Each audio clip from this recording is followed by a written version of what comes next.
கர்த்தருடைய நாமத்துக்கு ஸ்தோத்திரம் உண்டாவதாக.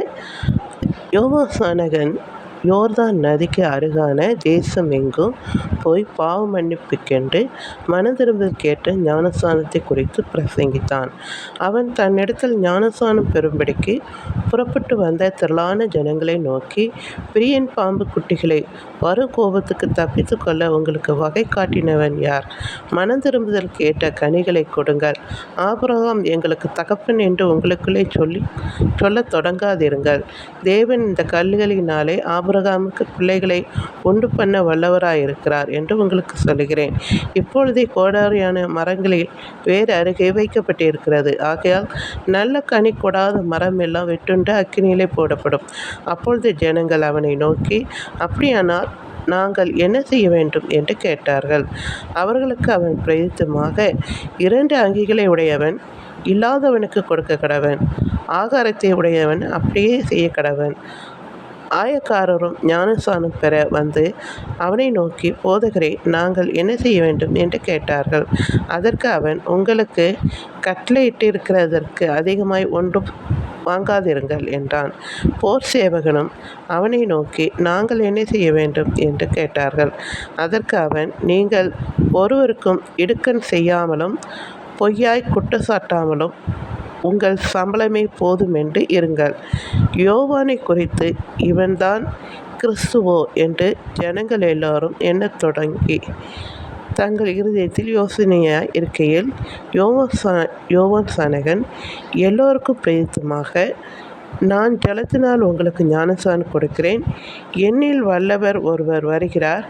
அவருடைய பாதரட்சைகளை வாரை அவுக்கிறதுக்கும் நான் பாத்திரன் அல்ல. அவர் பரிசுத்த ஆவினாலும் அக்கினியினாலும் உங்களுக்கு ஞானஸ்நானம் கொடுப்பார்.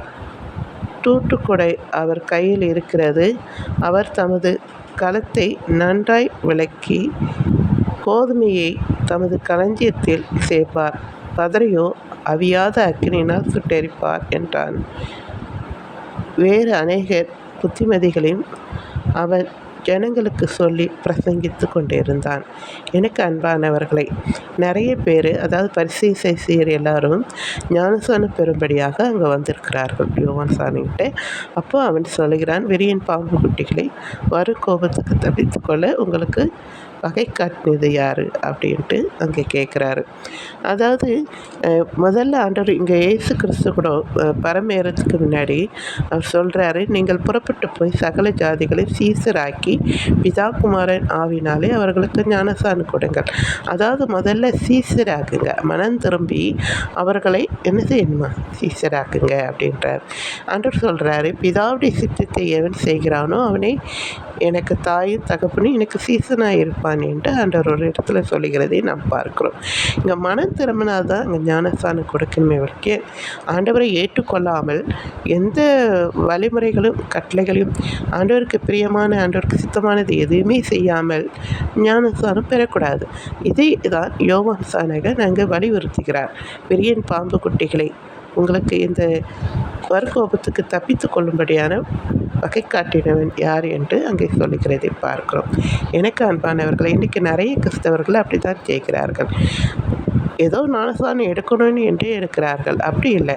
ஆண்டவருக்குள்ளே நம்ம முழுவதுமாக அவருடைய பிரமாணங்களை நாம் கற்று அவருடைய சித்தத்தை நாம் செய்ய வேண்டும் என்ற முழு எண்ணத்தோடு, அதாவது அது ஒரு பெரிய ஒரு பாக்கியம் ஞானஸ்நானம் எடுக்கிறது. அவர்கிட்ட அந்த பெறணும் அப்படின்றதே ஒரு பெரிய இது. அதை அலட்சியமாக நாம் எடுக்கக்கூடாது. நமக்குள்ளே ஆண்டவரை முழுவதுமாக ஏற்றுக்கொண்டு சொந்த இரட்சகராக ஏற்றுக்கொண்டு பிதாவுடைய சித்தத்தை செய்யணுன்ற அந்த எண்ணம் கொண்டவர்கள் மாத்திரமே அங்கே ஞானஸ்நானம் எடுக்க வேண்டும். புரியுதுங்களா? தேங்க்யூ.